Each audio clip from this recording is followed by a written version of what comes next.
बंधुओं, यदि आपने हमारे YouTube चैनल को अब तक सब्सक्राइब नहीं किया तो जरूर करें और बेल आइकन दबाना ना भूलें ताकि आपको हमारी आने वाली हर वीडियो की जानकारी सबसे पहले हो सके। बंधुओं, वीडियो को पूरी सुनने के बाद कमेंट बॉक्स में जय विष्णु भगवान, जय शिव शंकर भोलेनाथ जरूर लिखें। बोलो विष्णु भगवान की जय, शिव शंकर भोलेनाथ की जय। किसी नगर में चंद्रहास नाम का एक राजा था। उसकी पत्नी का नाम कृतिका था और वही नगर में एक ब्राह्मण और ब्राह्मणी रहते थे। उनके यहाँ धन धान्य की कोई कमी नहीं थी, पर उनके कोई संतान नहीं थी। इस वजह से वे बहुत दुखी थे। एक समय एक तपस्वी उस नगरी में आया। वह तपस्वी उस ब्राह्मण के घर को छोड़कर सभी घरों से लेकर भोजन करता, पर वह रूपवती से भिक्षा नहीं लेता था। एक दिन जब तपस्वी ने किसी अन्य घर से भिक्षा ली और गंगा के किनारे जाकर प्रेम पूर्वक खाने लगा, तब धनेश्वर ने तपस्वी के सभी कार्यों को करते देखा और अपनी भिक्षा के अनादर को देखकर धनेश्वर तपस्वी से जाकर बोले, आप सभी घरों की भिक्षा लेते हैं, पर मेरे घर से भिक्षा क्यों नहीं लेते? तब तपस्वी ने कहा, जो निसंतान हो उसके घर की भिक्षा बड़ी पापदायिनी मानी जाती है। पतितों का अन्न खाने से मनुष्य आप भी पतित हो जाता है। क्योंकि तुम निसंतान हो, इसलिए मैं तुम्हारे घर की भिक्षा नहीं ले सकता। धनेश्वर ने तपस्वी के पैर पकड़ लिए और बोला, मुझे आप पुत्र प्राप्ति का उपाय बताइए, मेरे इस दुख को खत्म करें। आप मेरे दुख को खत्म करने में समर्थ हैं। तब उसके द्वारा प्रार्थना करने पर तपस्वी कहने लगा, तुम चंडी की आराधना करो। और आकर उसने ब्राह्मणी को सारी बात बताई और खुद चंडी की तपस्या करने के लिए वन में चला गया। उसने चंडी की उपासना की, उपवास किया और 16वें दिन उसे चंडी ने दर्शन दिया और कहा कि तुम्हारे पुत्र होगा, पर वह 16 वर्ष का हो जाएगा तो मृत्यु को प्राप्त हो जाएगा। पर यदि तुम 32 पूर्णिमा का व्रत करोगे तो वह दीर्घायु प्राप्त करेगा। जितनी तुम्हारी समर्था हो उतने घी के दीपक बनाकर शिवलिंग के सामने जगाना, पर ऐसा 32 पूर्णिमा को ही करना। प्रातः काल होने पर इस स्थान पर तुम्हें एक आम का पेड़ दिखाई देगा। पेड़ पर चढ़कर एक आम तोड़ना और घर ले जाकर पत्नी को दे देना। अब वह स्वप्न से जागा और पत्नी को सारी बात बताई। स्नान करके पत्नी को खिलाना। प्रातः काल होने पर इस स्थान पर तुम्हें एक आम का पेड़ दिखाई देगा। पेड़ पर चढ़कर एक आम तोड़ना और घर ले जाकर पत्नी को सारी बात बताना और स्नान करके पत्नी को खिलाना। उसके संतान होगी। जब वह सवेरे उठा, उसने वहां एक आम के पेड़ को देखा और आम लगा देखा, पर वह आम तोड़ ना पाया क्योंकि आम बहुत ऊंचे लगा था। और गणेश जी से प्रार्थना करने लगा कि हे गणेश जी, मेरा कार्य सिद्ध करें और मैं अपना मनोरथ पूर्ण कर सकूं। गणेश जी की कृपा से धनेश्वर पेड़ पर चढ़ गया और उस फल को देखा। उसे महसूस हुआ कि ये तो वही वरदान वाला फल है और उसने तोड़ा और पेड़ से नीचे उतर आया और फिर घर जाकर उसने अपनी पत्नी को दिया। 9वें महीने उसके पुत्र पैदा हुआ और पुत्र बहुत ही सुंदर और सुशील था। उसकी माता पिता ने 32 पूर्णमासी का व्रत करना शुरू कर दिया।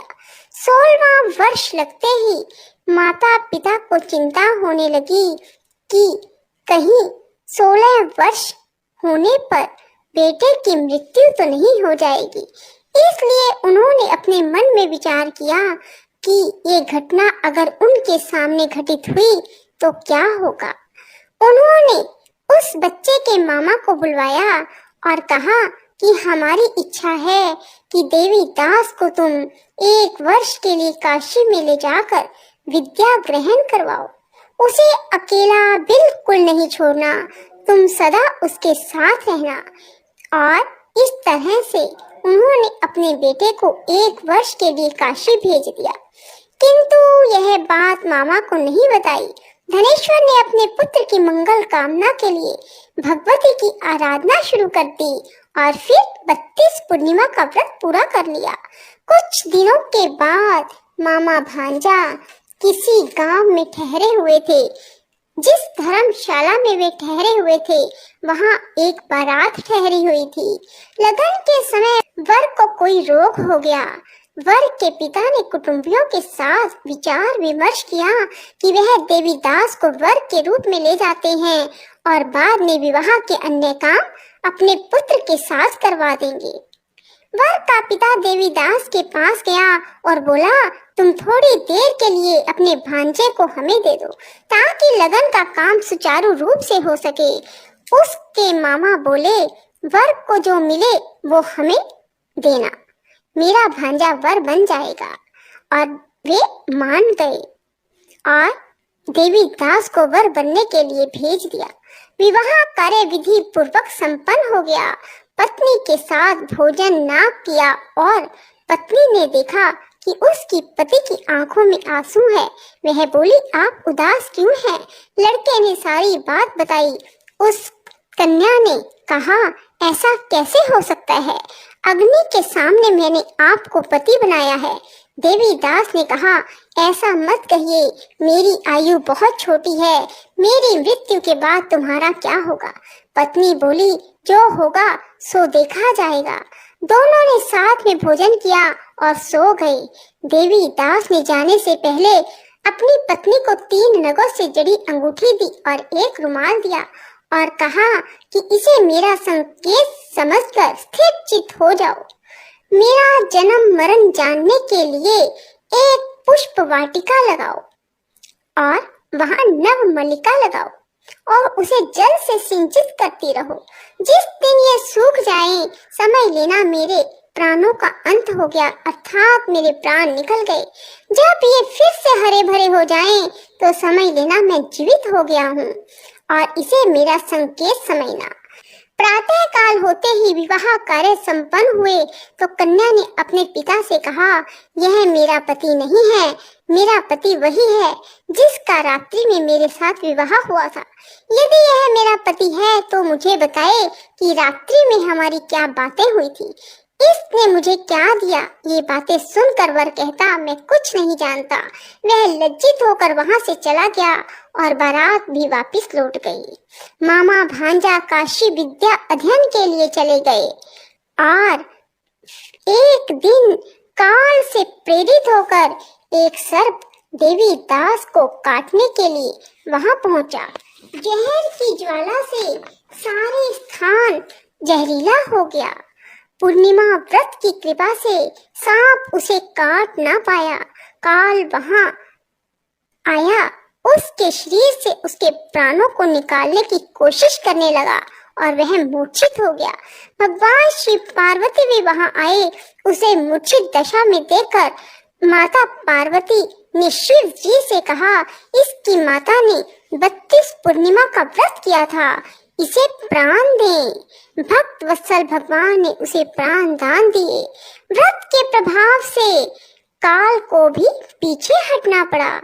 उसकी स्त्री उसकी प्रतीक्षा करती थी। उसने देखा कि पुष्प वाटिका में कुछ भी ना रहा और साथ ही देखा कि सब हरा भरा हो गया। ऐसा देखकर मैं बहुत हर्षित हुई और अपने पिता से बोली, पिताजी मेरे पति ठीक हैं, उन्हें ढूंढिए। उधर मामा भांजा भी 16वां वर्ष पूरा होने पर काशी से वापस चल पड़े और कन्या के घर पहुंच गए। कन्या ने अपने वर को पहचान लिया।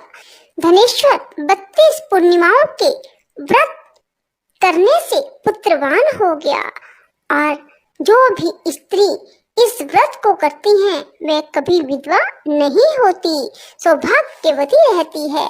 यह व्रत पुत्र पुत्रों को देने वाला और सभी मनोकामनाओं को पूर्ण करने वाला है।